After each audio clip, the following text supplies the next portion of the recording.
Hello students, आप सभी का स्टडी प्लस कोचिंग क्लासेस में स्वागत है। आज हम लेकर आए हैं आप लोगों के लिए क्लास 10th साइंस केमिस्ट्री, जिसका पहला लेसन अभी पिछले वीडियो में हमने रासायनिक अभिक्रिया और रासायनिक अभिक्रियाओं के दौरान होने वाले परिवर्तन, फिर उसके बाद समीकरण, फिर उसके बाद रासायनिक समीकरण को संतुलित करना, ये सब चीजें हमने बताया था। आज हम उसी का वही टॉपिक थोड़ा आगे की ओर ले चलते हैं। तो यहाँ से आज का टॉपिक हमारा है कि रासायनिक अभिक्रियाओं के प्रकार। तो यहाँ पे हम आप लोगों को बताएंगे कि रासायनिक अभिक्रियाओं के प्रकार, कि रासायनिक अभिक्रियाएं कितने प्रकार की होती हैं, उनको बारी बारी अध्ययन करेंगे कि उनकी डिफिनेशन और उसके एग्जाम्पल्स। तो यहाँ पे जो हमने बोर्ड पे लिखा है, ये तुम्हारा लेसन 1 रासायनिक अभिक्रिया एवं समीकरण। यहाँ से जो रासायनिक अभिक्रियाओं के प्रकार, यहाँ पे 9 प्रकार आप लोगों को बताए गए हैं। जैसे पहला क्या है, संयोजन अभिक्रिया, संयोजन अभिक्रिया, फिर उसके बाद वियोजन अभिक्रिया, ऊष्माक्षेपी अभिक्रिया, ऊष्माशोषी अभिक्रिया, विस्थापन अभिक्रिया, द्विविस्थापन अभिक्रिया, उपचयन अभिक्रिया, अपचयन अभिक्रिया और रेडॉक्स अभिक्रिया, जो कि ये मोस्ट इंपॉर्टेंट टॉपिक है 2024-25 बोर्ड एग्जाम के लिए।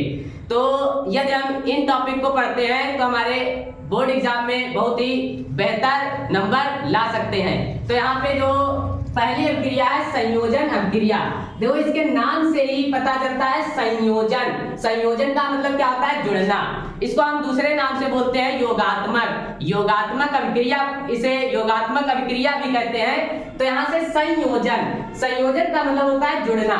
संयोजन अभिक्रिया क्या होती है, वह रासायनिक अभिक्रिया, हमने उत्पाद और अभिकारक के विषय में अभी पिछले वीडियो में आप लोगों को बताया है, तो वहां से आप देख सकते हैं। तो क्या होता है, वह रासायनिक अभिक्रिया जिसमें 2 या 2 से अधिक अभिकारक मिलकर एकल उत्पाद का निर्माण करते हैं, उसे हम संयोजन अभिक्रिया कहते हैं। कहने का मतलब ये कि जब 2 अभिकारक को आपस में मिलाया जाएगा तो एक नया उत्पाद बनेगा, जिसे हम क्या कहेंगे, संयोजन अभिक्रिया कहते हैं। देखो 2 अभिकारक, ये देखो यहाँ पे 2 अभिकारक हो गए, 2 भी हो सकते हैं, 2 से अधिक भी हो सकते हैं, 3 भी हो सकते हैं, 4 भी हो सकते हैं, ये नहीं कंफर्म कि यहाँ पे 2 ही हो, ये ज्यादा भी हो सकते हैं, ठीक। लेकिन जो उत्पाद बनेगा वो एक बनेगा, उसे हम क्या कहेंगे, संयोजन। तो यहाँ पे जैसे हमने 2H2 प्लस O2 इनको जोड़ा तो क्या बन गया, 2H2O, जिसको हम जल कहते हैं। ये क्या है तुम्हारा, ये है तुम्हारा हाइड्रोजन, हाइड्रोजन और हम क्या मिला दिए, हाइड्रोजन और ऑक्सीजन को जब मिलाए तो बन गया जल। तो ये क्या हो गई, संयोजन अभिक्रिया। तो यहाँ से संयोजन अभिक्रिया जो है बहुत ही आसान शब्दों में हम इसकी डिफिनीशन समझ सकते हैं। और कोई भी चीज होती है वो हम रट करके जो है याद नहीं कर सकते। रटना जो है वो हम आज रटेंगे, कल भूल जाएंगे। तो हम जितना उसको समझ करके समझेंगे तो वहां से हम उसको क्लियर कर लेंगे। तो इसकी जो ये तुम्हारा समीकरण दिया गया है, इसी में इसकी डेफिनेशन है कि 2 या 2 से अधिक अभिकारक मिलकर एकल उत्पाद का निर्माण करते हैं, उसे संयोजन अभिक्रिया कहते हैं। अब उसके बाद दूसरी आती है वियोजन अभिक्रिया। तो वियोजन अभिक्रिया क्या होती है, वियोजन अभिक्रिया इसका उल्टा अपोजिट कि क्या होता है, जब एकल अभिकारक 2 या 2 से अधिक उत्पादों में टूट जाता है तो उसे हम वियोजन अभिक्रिया कहते हैं। वियोजन का मतलब होता है टूटना। तो जब एक उत्पाद होगा 2 या 2 से अधिक चीजों में टूट जाएगा तो उसे हम क्या कहेंगे, एक अभिकारक होगा 2 या 2 से अधिक उत्पादों में टूट जाएगा तो उसे हम क्या कहेंगे, वियोजन अभिक्रिया। तो यहाँ पे जो इसकी डिफिनीशन है, वह रासायनिक अभिक्रिया जिसमें एकल अभिकारक 2 या 2 से अधिक उत्पादों में टूट जाता है, उसे वियोजन अभिक्रिया कहते हैं। जैसे CaCO3 कैल्शियम कार्बोनेट, ये काहे में टूटेगा, ये तुम्हारा टूटेगा कैल्शियम ऑक्साइड और कार्बन डाइऑक्साइड में। तो यहाँ से ये 2 टॉपिक हमारे क्लियर हुए, संयोजन अभिक्रिया और वियोजन अभिक्रिया। तो सभी बच्चे जो है स्क्रीनशॉट ले ले ताकि हम इसको जो है इरेज कर दें। अब हम जो है इसको इरेज करने जा रहे हैं। अगला जो तुम्हारी अगली अभिक्रिया है, जिसको हम कहते हैं क्या, ऊष्माक्षेपी अभिक्रिया। ऊष्माक्षेपी, इसके देखो नाम से ही डिफिनीशन क्लियर होती है। ऊष्माक्षेपी, जहां पर क्या हो, ऊर्जा का ऊष्मा के रूप में क्या हो, उत्सर्जन हो, जो ऊर्जा निकले उसमें से, उसे हम क्या कहेंगे, ऊष्मा क्षेपी अभिक्रिया। तो यहाँ पे लिखेंगे, हेडिंग बनाएंगे ऊष्मा क्षेपी अभिक्रिया। तीसरी है ऊष्मा क्षेपी अभिक्रिया, ऊष्मा क्षेपी अभिक्रिया, अभिक्रिया लिखेंगे वह रासायनिक अभिक्रिया, वह रासायनिक अभिक्रिया, अभिक्रिया जहां ऊर्जा का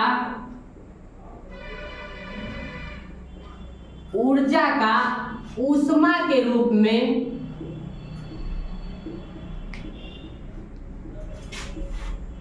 ऊर्जा का ऊष्मा के रूप में उत्सर्जन होता है,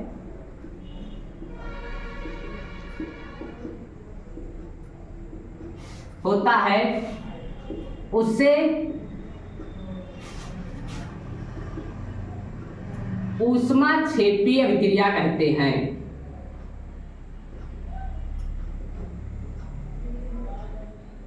अभिक्रिया कहते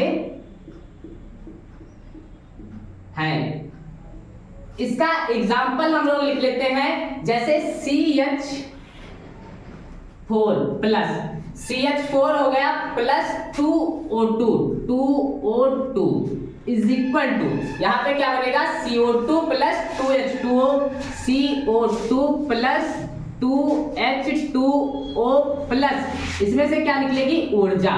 तो देखो यहाँ से क्या निकल रही है, ऊर्जा निकल रही है। तो क्या होता है, वह रासायनिक अभिक्रिया जिसमें ऊर्जा का ऊष्मा के रूप में उत्सर्जन होता है, उसे हम ऊष्मा क्षेपी अभिक्रिया कहते हैं। एग्जाम्पल क्या हो जाएगा, ये तुम्हारा क्या, ये CH3 plus 2O2 plus CO2 plus is equal to क्या हो जाएगा H2O, और उसमें से ऊर्जा जो है निकलेगी। फिर उसके बाद आता है तुम्हारा ऊष्मा शोषी अभिक्रिया। ऊष्मा शोषी अभिक्रिया वो होती है जहां पर ऊष्मा का शोषण होता है, अवशोषण होता है, उसे क्या कहते हैं ऊष्मा शोषी अभिक्रिया। तो हेडिंग बनाएंगे चौथी ऊष्मा शोषी अभिक्रिया, ऊष्मा शोषी अभिक्रिया।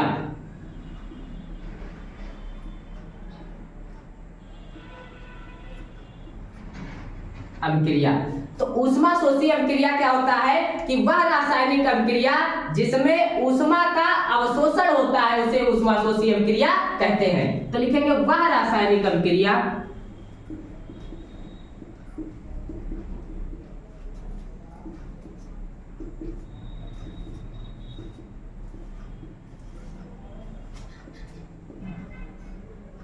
जिसमें ऊष्मा का अवशोषण होता है,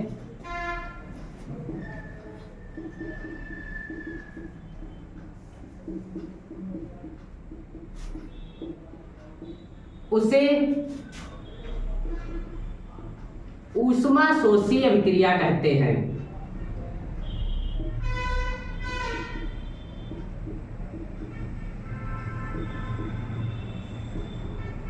कहते हैं।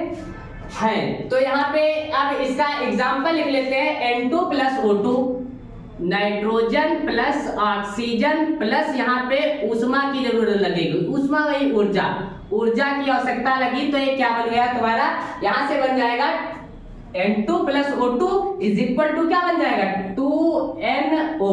तो यहाँ पे क्या हो गया, ये हो गई ऊष्मा शोषी अभिक्रिया। तो आज हमने आप लोगों को 4 रिएक्शंस के विषय में बताया कि संयोजन अभिक्रिया क्या होती है, वियोजन अभिक्रिया, फिर ऊष्मा क्षेपी अभिक्रिया, फिर उसके बाद ऊष्मा शोषी अभिक्रिया। तो आगे की जो हमारी 5 रिएक्शंस बची हैं, ये हम अगले वीडियो में लेकर के आते हैं। तो हमें आशा है कि आप सभी को ये वीडियो पसंद आया होगा। तो हमारे वीडियो को लाइक करें, सब्सक्राइब करें और बेल आइकन को दबाना ना भूलें, ताकि हम और भी बेहतर वीडियो को ला सके और जो है आप लोग अपनी पढ़ाई को और भी बेहतर बना सकें। धन्यवाद।